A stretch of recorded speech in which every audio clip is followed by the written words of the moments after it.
people see conflict as bad, but it's a necessary part of healthy relationships. Imagine never expressing your thoughts or feelings to keep the peace. That would be like shaking a soda can and expecting it not to explode.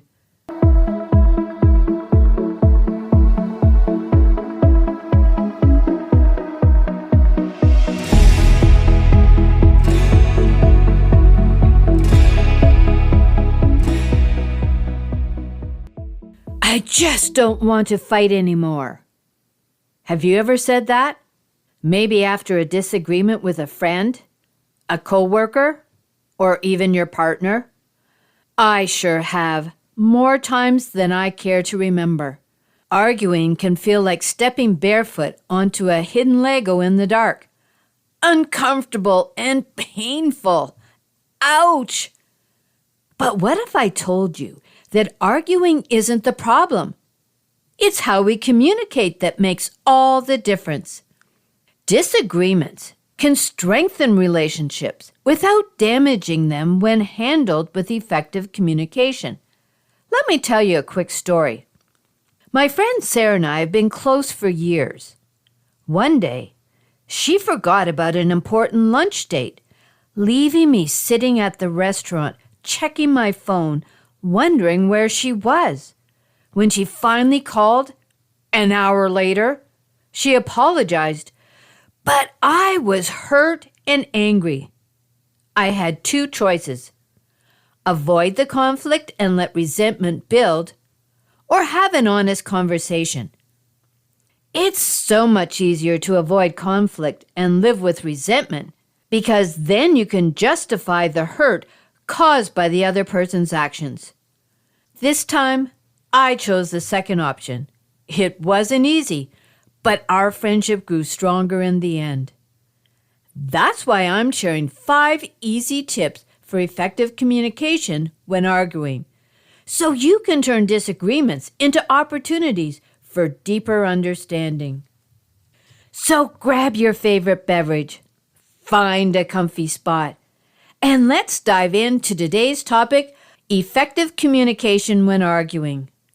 This is Lessons for Life with Grandma Kate, where I'm dedicated to helping you grow as a person so you can bring your best self to parenting and create better family relationships.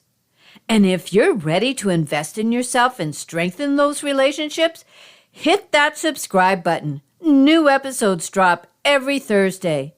And if you're finding the podcast helpful, it would mean the world if you could take a moment to leave a review.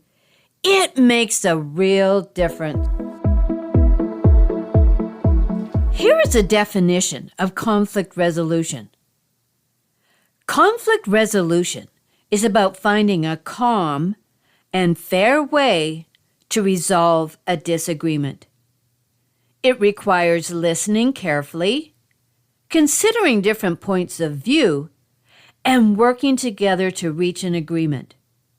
Imagine trying to untangle a knot in your shoelaces. You have to be patient and gentle so you don't make the situation worse.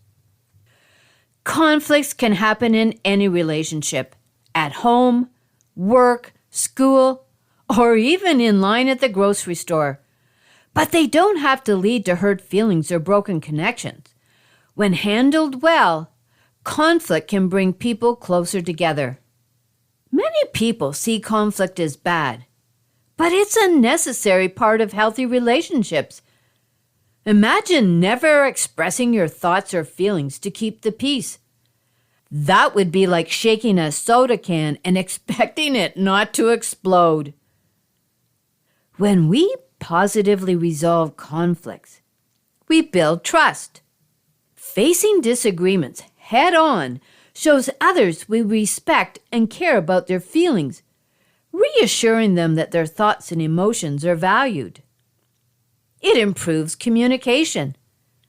When we learn to express ourselves clearly and listen to others, it fosters a deeper understanding and reduces misunderstandings. It strengthens relationships. Working through problems together deepens our connections, creating a stronger emotional bond and reinforcing mutual support. It reduces stress. Avoiding conflict creates tension, but resolving it relieves it, allowing us to move forward with peace and closure. And when we positively resolve conflicts, we model healthy behaviors for our kids. Our children learn by watching how we handle disagreements, which equips them with essential skills for navigating relationships in their lives.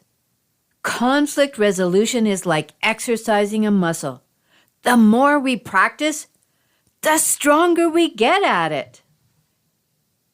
Even when we know that resolving conflict is essential, it can also be tricky. Here are some common challenges and how to handle them. When our emotions take over. When emotions run high, it's easy to say things we regret. If you feel overwhelmed, take a deep breath and step away before responding. We fear confrontation. Many people avoid conflict because they fear anger or rejection. However, silence often makes things worse. To keep the conversation open and non-blaming, start with I feel statements instead of you did this. And how about another challenge of lack of listening? Conflict resolution isn't just about talking. It's about active listening. Try paraphrasing what the other person said to make sure you understand their perspective. And then there's the wanting to win the argument. Conflict isn't about winning or losing. It's about finding a solution that works for both people. Instead of focusing on proving a point, try seeing things from each other's perspective. And how about avoiding the issue? Ignoring a problem will not make it disappear. The longer you wait, the harder it will be to resolve. Address conflicts early, before they become bigger issues. One of the biggest mistakes people make during conflicts is listening to respond instead of listening to understand. When our emotions run high, we usually interrupt, assume, or prepare a defense rather than truly hearing the other person. That's where active listening comes in. Last week, I talked about assertive communication, which is all about expressing yourself clearly while respecting others. Active listening supports this by helping us respond thoughtfully instead of reacting emotionally, ensures we fully understand the other person's perspective before speaking, and shows respect, which encourages the other person to listen in return. When we communicate effectively and listen, we can solve problems that strengthen relationships instead of harming them. It's not just about getting our point across. It's about creating an open and respectful dialogue where both people feel valued. Here is a simple formula to remember assertive communication. Act. A. Acknowledge your feelings. Use I statements. Instead of blaming or accusing, start with how you feel. Example, I feel frustrated when I don't feel heard in our conversations. Can we find a way to make sure we both get to speak? And C, communicate clearly and respectfully. Say what you need in a way that's direct, but not aggressive. For example, I need us to take turns speaking so we can understand each other better. And T is for tone and body language. Your words matter, but so does how you say them. Keep your voice even, maintain eye contact, and avoid crossing your arms or pointing fingers. The more you practice, the easier it becomes to navigate disagreements without damaging those relationships. Kids are always watching us. They learn how to handle disagreements by observing how we react. They'll do the same if we yell, shut down, or ignore issues. But if we model patience, listening, and problem solving, they'll pick up those skills too. Here are 7 simple ways to teach your kids about conflict resolution. Try naming the emotions. Help your kids recognize and express their feelings to communicate their needs instead of acting out. For example, you can say, "I see you're frustrated because your brother took your toy. Let's talk about it."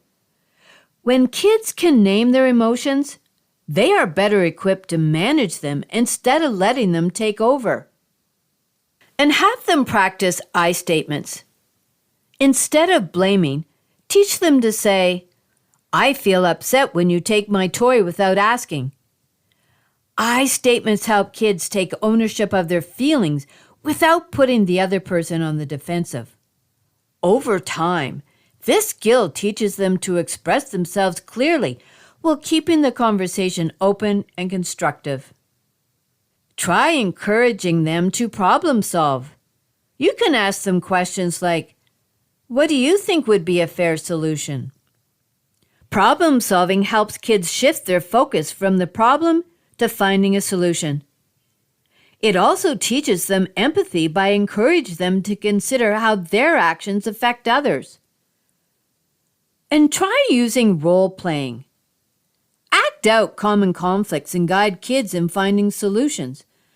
For example, pretend one child took a toy without asking and let the other practice using I statements and coming up with a resolution. When kids practice in a low-stress setting, they feel more confident applying these skills in real life.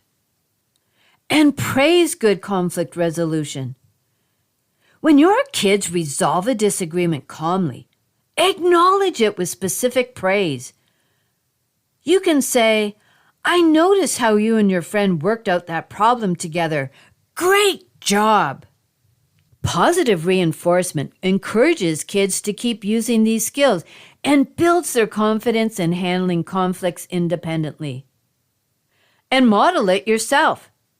Show kids how to disagree respectfully with others.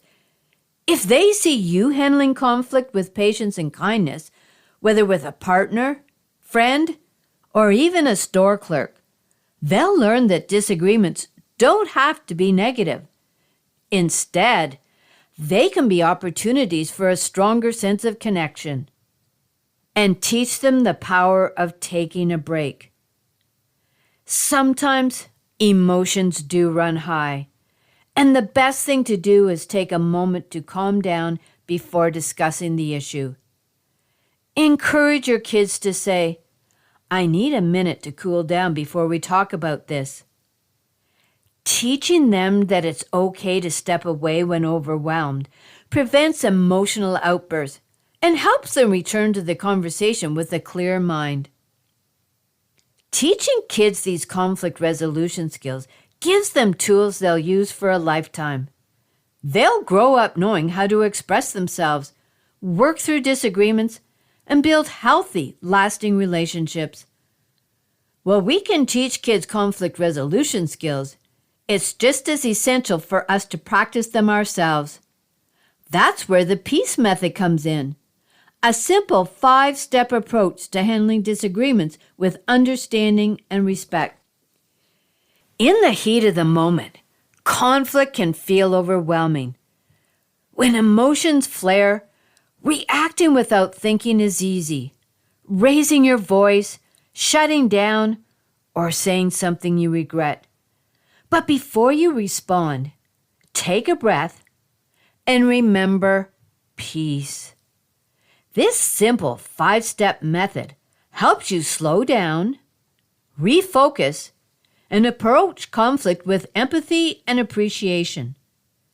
Instead of seeing disagreements as battles to win, consider them opportunities to make peace and strengthen relationships. P is for pause and breathe.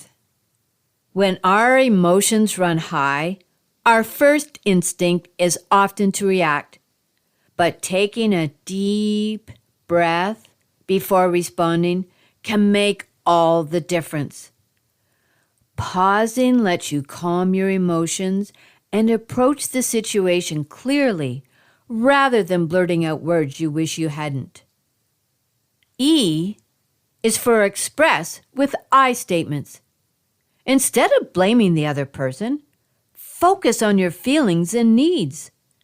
Saying something like, I feel frustrated when I get interrupted because I want to finish my thought, is more effective than saying, you never let me talk.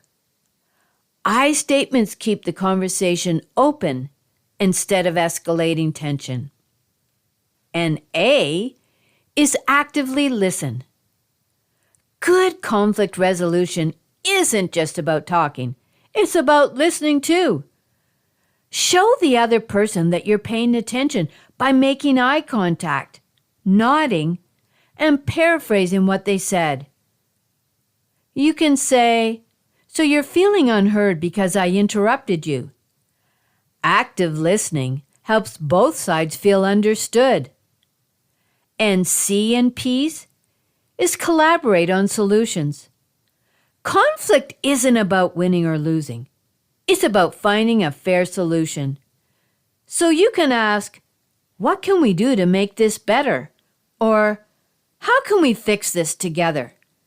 Collaboration encourages teamwork rather than competition, creating a stronger, more respectful relationship.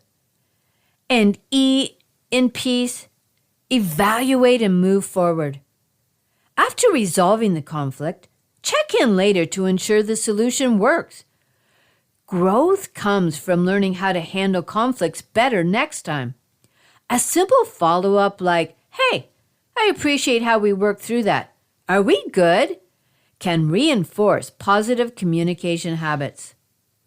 Disagreements happen in life, but they don't have to be harmful.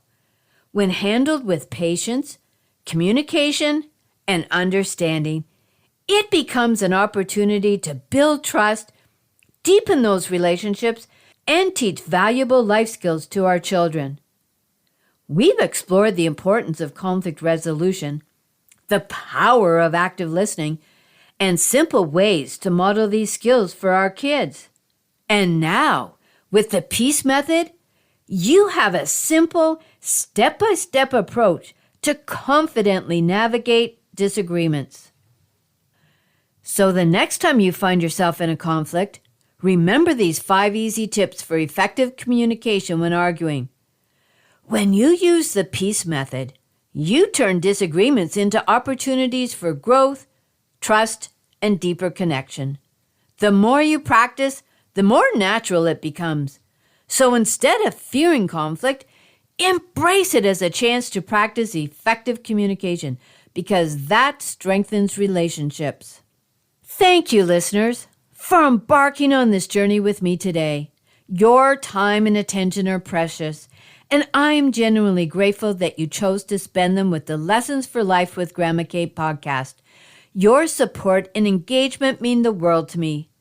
Parenting is full of challenges, but remember, the most profound change starts within us. Be the role model your children look up to. They always watch and learn from us.